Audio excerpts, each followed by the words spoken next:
Halo, assalamualaikum semuanya. Masih berjumpa kembali dengan channel Kuliah Online Ekonomi, dan kita masih membahas ekonomi perkotaan dan masih membahas location theory. Tetapi di seri kedua ini kita akan membahas pendekatan teori yang lain, yaitu teori Weber.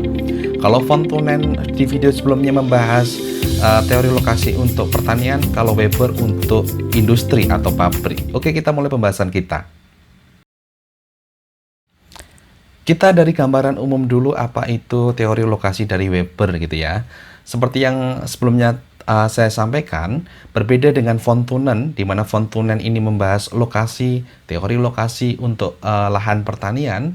Kalau Weber ini membahas penentuan lokasi suatu perusahaan tertentu untuk manufaktur atau industri gitu ya. Jadi penentuan lokasi untuk pabrik gitu ya, untuk sektor manufaktur atau industri. Nah, penentuan lokasi ini, fokus dari teori Weber ini adalah bagaimana caranya agar lokasi dari pabrik itu bisa meminimalkan biaya transportasi gitu ya. Jadi ini mirip dengan apa yang disampaikan oleh von Thunen. Fokusnya adalah di biaya transportasi gitu ya. Nah, tetapi yang membedakan di sini untuk penentuan lokasi di pabrik ini adalah biaya transportasinya ini ada dua hal yang perlu dipertimbangkan, yaitu untuk bahan baku, biaya transportasi untuk mengangkut bahan baku atau material, dan juga biaya transportasi untuk mengangkut output, untuk mengangkut barang dan jasa. Jadi, teori lokasi Weber ini sebenarnya adalah untuk menentukan lokasi satu perusahaan tertentu gitu ya. Satu perusahaan, atau kita menyebutnya sebagai partial equilibrium approach. Jadi pendekatan ini hanya untuk satu perusahaan tertentu. Dan sekali lagi, fokusnya adalah untuk meminimalkan biaya transportasi, baik input maupun finished goods, artinya output barang dan jasa. Oke, asumsi yang digunakan adalah sama, perfect competition, artinya harganya adalah fix, harganya ditentukan oleh pasar, masing-masing pihak yang terlibat di dalam pasar tidak bisa menentukan harga, tidak bisa memengaruhi harga. Oke, perfect competition.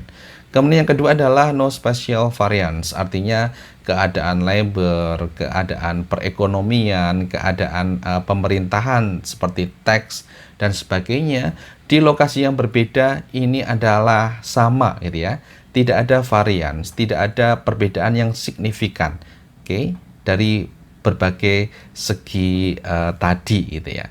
Itu gambaran umum untuk membangun teori lokasi Weber. Dan sekali lagi ini adalah untuk menentukan lokasi yang efisien untuk satu pabrik tertentu atau perusahaan yang bergerak di bidang manufaktur tertentu. Sebenarnya saat manajer suatu perusahaan ingin menentukan lokasi di mana perusahaan seharusnya didirikan, ini sebenarnya banyak pertimbangan yang ada gitu ya.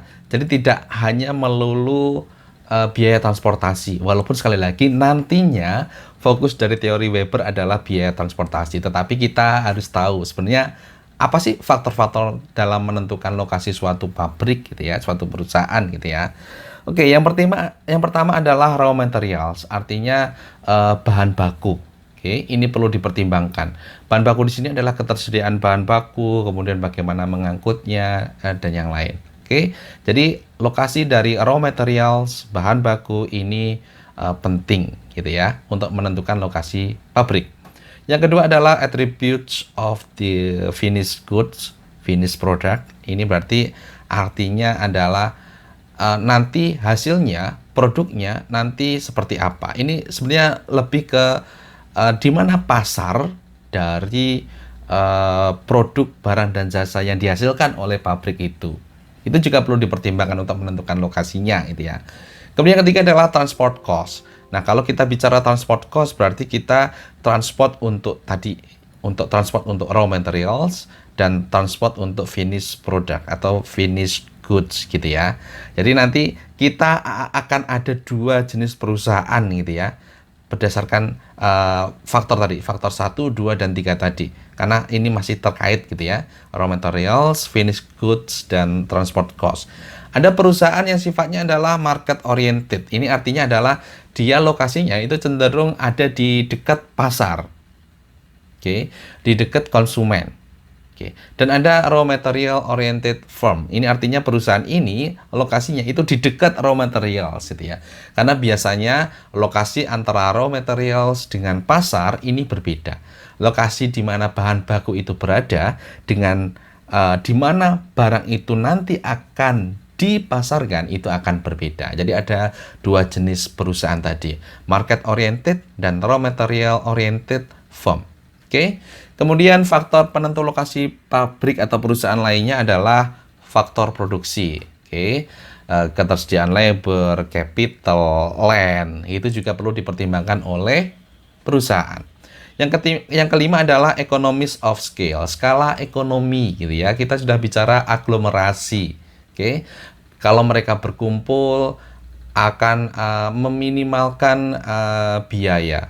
Kemudian kalau mereka berproduksi lebih banyak akan terjadi economies of scale. Oke. Kita economies of scale ini sebenarnya adalah semakin banyak diproduksi maka cost per unitnya itu akan semakin rendah gitu ya. Average cost-nya akan semakin rendah. Itu adalah economies of scale. Sebagai dampak dari urbanization maupun localization. Urbanization, localization kita sudah membahas, ini sebenarnya adalah bentuk aglomerasi. Baik itu perusahaannya adalah perusahaannya sejenis maupun perusahaannya yang berbeda-beda gitu ya. Jadi terminologinya ada urbanization, ada localization. Oke, kalau lupa bisa dipelajari di video-video sebelumnya kedua terminologi ini. Kemudian yang keenam adalah faktor-faktor lain yang dipertimbangkan. Ada energi, oke, ketersediaan energi untuk sebagai salah satu faktor yang digunakan oleh perusahaan untuk memproduksi barang dan jasa. Listrik, sumber listrik, mungkin bahan bakar, batu bara, minyak bumi, dan yang lain juga perlu dipertimbangkan. Kemudian faktor-faktor yang memengaruhi lainnya seperti pajak, government, kemudian environment, keadaan lingkungan itu juga perlu dipertimbangkan untuk menentukan lokasi pabrik. Kemudian ada populasi, artinya ini nantinya adalah untuk pasar gitu ya. Seberapa besar jumlah konsumen yang akan memanfaatkan barang dan jasa tadi. Ini adalah faktor-faktor yang sebenarnya perlu dipertimbangkan oleh manajer pabrik untuk menentukan di mana sebenarnya lokasi yang paling efisien. Tetapi sekali lagi, saat kita membahas teori lokasi dari Weber, fokus kita adalah biaya transportasi. Sebelum kita membahas bahwa biaya transportasi akan menentukan lokasi suatu pabrik, kita akan membahas jenis bahan baku yang digunakan oleh pabrik gitu ya. Yang pertama adalah kita akan membedakan bahan baku itu menjadi ubiquitous dan localized. Ya, jadi ada bahan baku yang sifatnya ubiquitous dan localized. Apa itu ubiquitous? Bahan baku yang sifatnya ubiquitous ini artinya bahwa bahan baku ini bisa ditemukan di mana saja. Oke, misalnya apa? Misalnya adalah air dan listrik. Oke, ini berbeda dengan jenis bahan baku localized. Kalau localized berarti bahan baku ini hanya bisa dijumpai di tempat tertentu saja karena memang persebarannya tidak merata bahan baku ini. Oke, jadi ini ditemukan di suatu tempat dan perlu diangkut ke lokasi perusahaan.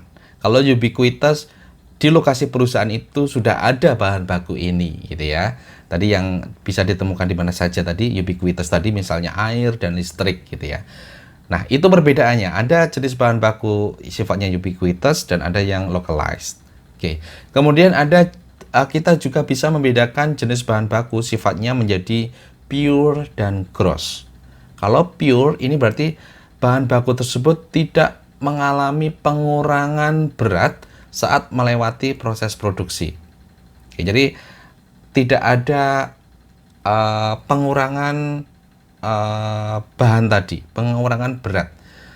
Kalau masuk misalnya beratnya adalah 3 unit, keluarnya akan tetap 3 unit, tidak ada pengurangan berat gitu ya. Itu pure. Kalau gross berarti bahan baku tersebut akan mengalami penurunan berat saat melewati proses produksi gitu ya. Misalnya oke lah, kita bahas misalnya jus jeruk gitu ya. Jus jeruknya ini kalau kita bandingkan dengan hasilnya, ini akan sifatnya gross. Karena apa? Karena ada ampas gitu ya yang dibuang. Oke, ada sisa.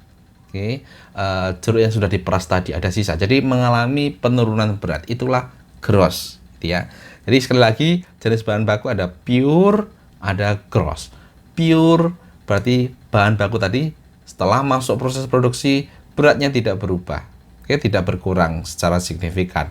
Berbeda dengan gross, setelah mengalami penurunan berat, setelah mengalami proses produksi akan mengalami penurunan berat. Oke, dari keempat jenis bahan baku tadi ini nanti akan memengaruhi kemiringan dari biaya transportasi gitu ya, baik untuk material maupun untuk produk barang dan jasa. Ini nanti akan memengaruhi, akan kita bahas.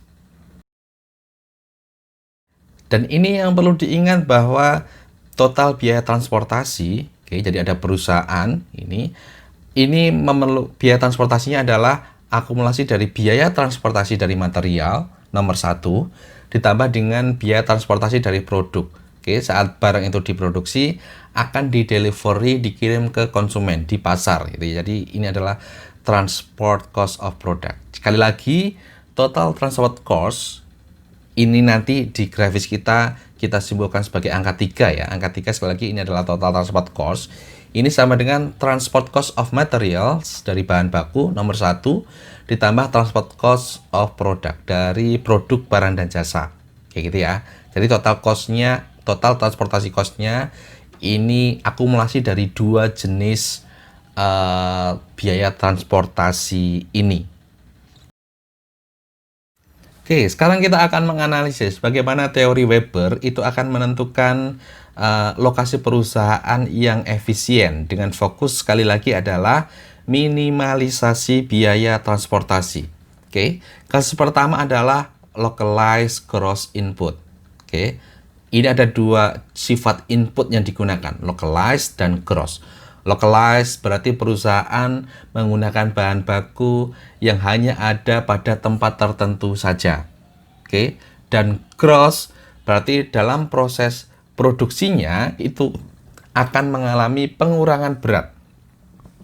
Contohnya apa? Contohnya adalah perusahaan penghasil etanol, kemudian pemrosesan gula. Pemrosesan gula tebu hanya ditemukan di tempat tertentu saja. Oke, sifatnya bukan ubiquitous. Kemudian gross artinya ada ampas gitu ya, yang signifikan. Ada pengurangan berat setelah melalui proses produksi. Oke, kalau kita lihat tebu diproduksi, nanti akan terjadi pengurangan berat dari tebu itu karena diambil sarinya saja gitu ya. Termasuk juga perusahaan jus jeruk seperti yang di awal tadi saya sampaikan. Oke, jadi perusahaan-perusahaan ini sifatnya adalah localized gross input. Oke, inputnya localized dan gross. Oke, nah dari sini, dari sifat input ini kita akan menentukan seperti apa karakteristik dari biaya transportasinya, baik untuk material, baik untuk output maupun totalnya, gitu ya. Ini kita akan membuat grafis. Oke, sumbu vertikalnya adalah biaya transportasi dan sumbu horizontalnya adalah jarak terhadap jarak perusahaan terhadap baik input maupun pasar gitu ya. Dan asumsi kita letak antara input dan pasar itu berbeda. Oke, dan asumsi kita saat ini adalah mereka masih segaris gitu ya. Input, pasar segaris. Kemudian letak perusahaan adalah di antara input dan pasar itu. Oke. Input kita asumsikan di sebelah kiri dan pasar kita asumsikan di sebelah kanan. Oke, bagaimana komponen dari biaya untuk mengangkut material atau komponen biaya yang pertama? Nah, kalau letak perusahaannya adalah di input, oke, maka biaya materialnya, pengangkutan materialnya, biaya yang nomor satu itu adalah 0. Gitu ya. Tetapi kalau letaknya menjauhi input, itu akan ada biaya untuk mengangkut material itu ke lokasi perusahaan. Jadi grafisnya seperti ini. Oke, grafis satu ini adalah grafis untuk mengangkut material. Oke, sekali lagi kalau lokasinya perusahaan adalah benar-benar di letak input, letak material, maka 0. Oke, semakin menjauhi maka semakin besar. Itu adalah karakteristik dari biaya untuk transportasi material. Sekarang kita akan menganalisis biaya yang lain, yaitu biaya untuk mengangkut produk. Oke. Kalau letaknya adalah di pasar, maka 0. Kalau menjauhi pasar, maka dia akan besar. Jadi bentuknya seperti ini. Kita lihat, kalau lokasi perusahaan adalah benar-benar di pasar, maka tidak perlu untuk mengangkut produk gitu ya. Jadi kita bisa mengasumsikan biaya transportasinya 0. Semakin menjauhi pasar, semakin tinggi. Oke, nah, di sini yang perlu ditekankan adalah di sini ada perbedaan kemiringan dari biaya transportasi ini. Kemiringan biaya transportasi pertama untuk material dan kemiringan biaya transportasi untuk mengangkut produk nomor 2. Oke, kita lihat bahwa kemiringan dari biaya transportasi untuk mengangkut input ini terjal. Kenapa lebih terjal daripada nomor 2? Karena sifatnya tadi, sifat bahan baku tadi yang localized dan gross. Oke, localized dan gross. Localized hanya bisa ditemukan di tempat tertentu saja, dan gross itu akan mengalami pengurangan berat gitu ya saat diangkut. Karena sifatnya gross tadi mengalami pengurangan berat, maka kemiringan dari pengangkutan bahan baku itu lebih miring, lebih terjal daripada kemiringan dari produk barang dan jasa tadi, gitu ya. Itulah mengapa kemiringannya berbeda di sini. Oke, setelah kita tahu kemiringannya, sekarang kita akan menganalisis biaya totalnya, yaitu akumulasi dari 1 ditambah 2, kita memperoleh garis yang biru ini. Dan perusahaan akan memilih lokasi di mana biaya total transportasinya adalah minimal. Yaitu di mana? Yaitu di input, di dekat input, gitu ya. Itulah mengapa perusahaan dengan sifat inputnya adalah localized gross ini akan lebih efisien jika berproduksi di dekat bahan baku. Nah, sekarang bagaimana jika kasusnya adalah input yang digunakan oleh perusahaan itu ada 2 jenis, localized pure dan ubiquitous. Kayak gitu ya. Jadi perusahaan akan menggunakan 2 jenis bahan baku utama. Yang satu hanya diperoleh di tempat tertentu, ya, dan tidak mengalami pengurangan berat saat diproduksi. Dan bahan baku yang lain ini bisa ditemukan di mana saja, yaitu air. Contohnya apa? Perusahaan penghasil sirup, gitu ya. Kalau yang tadi adalah jus jeruk diperas, sarinya merupakan produk. Kalau ini sirup aja, sirup jeruk, sirup berperisa jeruk. Kemudian minuman berperisa lain, ada soft drink dan sebagainya. Oke. Nah, kalau keadaannya seperti ini, maka kita juga bisa menganalisis karakteristik dari biaya transportasi, baik itu input atau material dan barang hasil produksi, gitu ya. Ini adalah nomor 1, ini adalah biaya transportasi untuk material. Sekali lagi, kalau letaknya di dekat input maka 0, semakin menjauhi input semakin besar. Dan ini nomor 2 ini adalah biaya transportasi untuk produk, oke, untuk barang dan jasa. Oke, kalau lokasi perusahaan di pasar maka 0, semakin menjauhi pasar semakin tinggi, gitu ya. Dan di sini kita lihat kemiringannya berbeda karena sifatnya tadi pure, kemudian sifatnya ubiquitous, maka kemiringan dari biaya transportasi produk ini akan lebih terjal. Oke, daripada kemiringan nomor 2 lebih terjal daripada kemiringan nomor 1. Kemudian kita menentukan biaya totalnya, akumulasi 1 dan 2. Kita akumulasikan adalah garis yang berwarna biru ini. Garis yang berwarna biru ini adalah akumulasi dari 1 dan 2. Dan kita lihat perusahaan akan memilih biaya transportasi minimal, yaitu di sini. Berarti lokasi perusahaan yang efisien dengan karakteristik input localized, pure, dan ubiquitous tadi adalah di dekat pasar atau di dekat pembeli. Nah, sekarang bagaimana jika perusahaan itu menggunakan dua input yang berbeda, lokasinya berbeda? Oke, two localized pure input.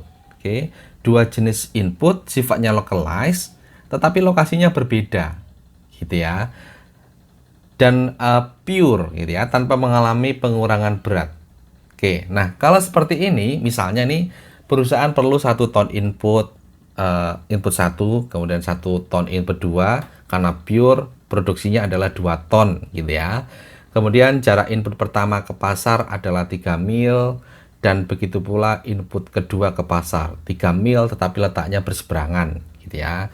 Kemudian asumsinya lainnya adalah input 1 dan 2 letaknya linear sehingga jaraknya 6, gitu ya. Karena input pertama ke pasar 3, input kedua ke pasar juga 3. Letaknya berbeda, jadi jarak antar input adalah 6. Di mana lokasi efisiennya kita gambarkan saja. Oke.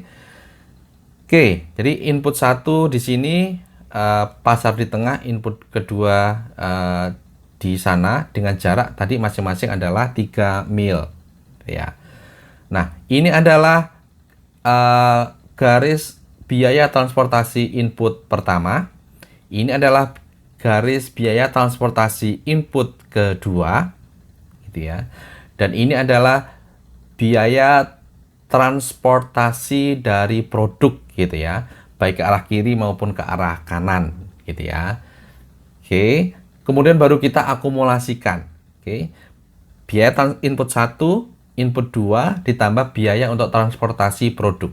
Oke, yang biru ini adalah akumulasinya. Nanti dilihat saja grafis ini, tapi intinya yang biru ini adalah akumulasi dari biaya untuk mengangkut input 1, biaya untuk mengangkut input kedua, dan biaya untuk mengangkut produk, gitu ya. Di mana perusahaan lokasi yang efisien? Ya di pasar, gitu ya. Karena kita lihat garis yang berwarna biru yang minimalnya memang letaknya di pasar. Jadi kalau ada dua localized pure input letaknya berbeda, maka yang paling strategis lokasi perusahaan yang paling efisien di mana biaya totalnya adalah minimal, ini adalah di pasar.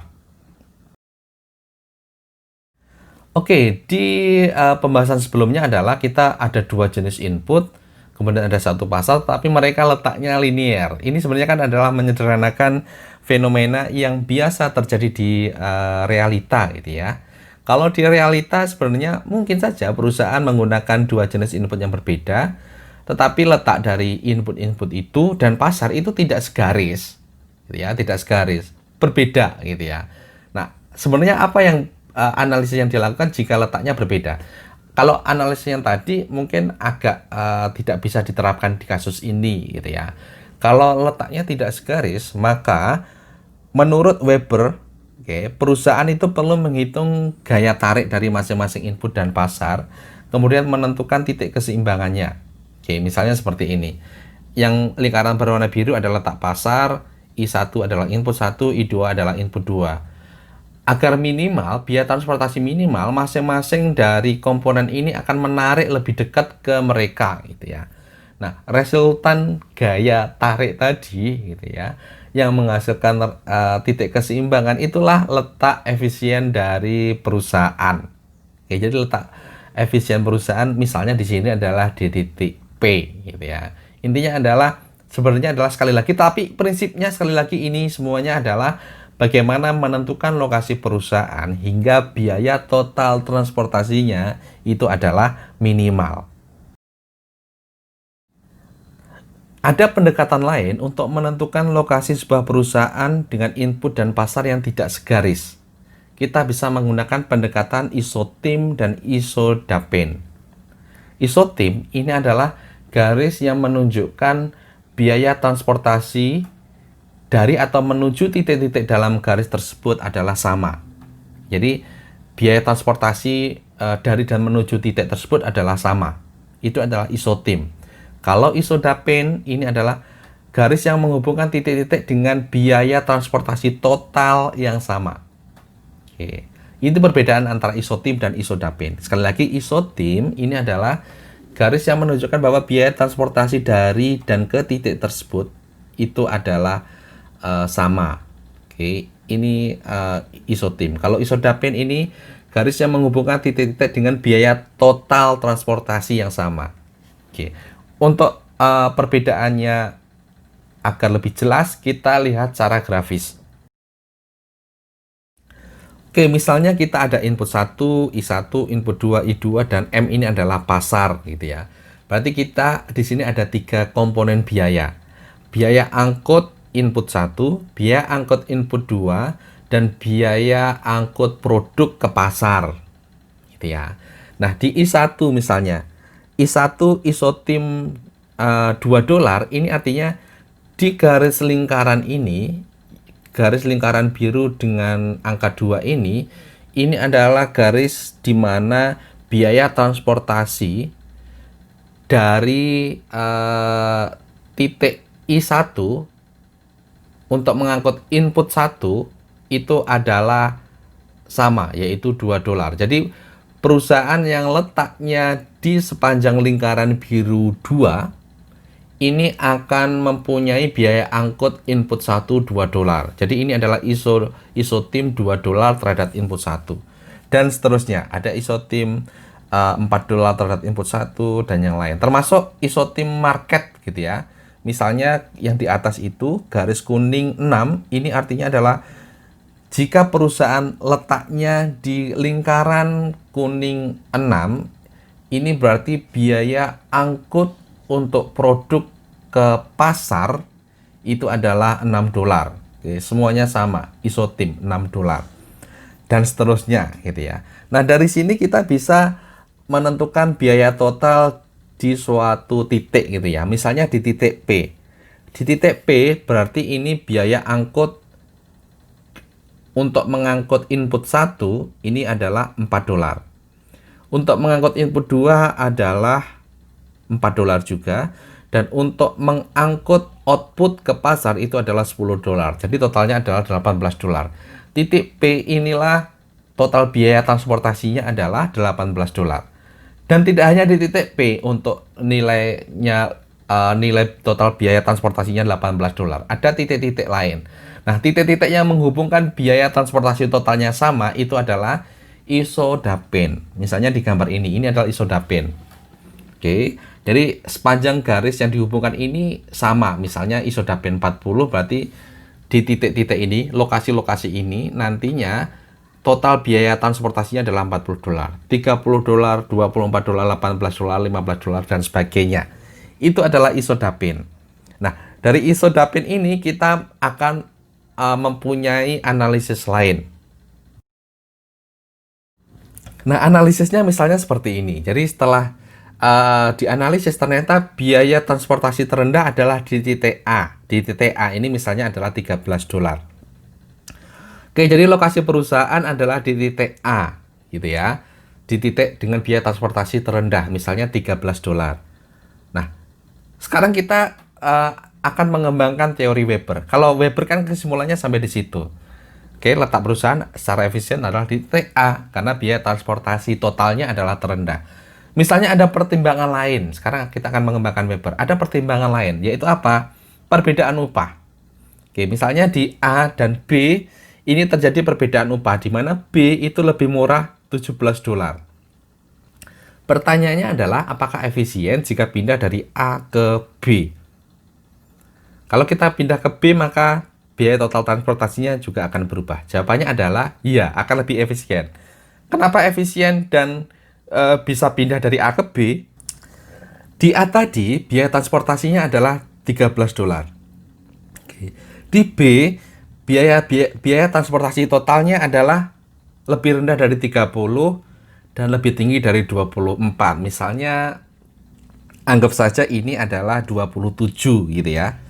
Dari 13 ke 27 ada kenaikan biaya transportasi $14. Tetapi kita akan efisien dari sisi pembayaran upah, yaitu lebih murah $17. Jadi kita lebih menguntungkan kalau pindah dari A ke B. Itulah mengapa kita bisa pindah lokasi perusahaannya dari A ke B dengan pertimbangan tadi gitu ya. Akan lebih efisien dari sisi penghematan biaya upah. Walaupun biaya transportasinya meningkat, tetapi peningkatannya itu lebih kecil daripada upah atau efisiensi upah yang akan kita terima gitu ya. Itulah contoh dari pengembangan teori lokasi dari Weber.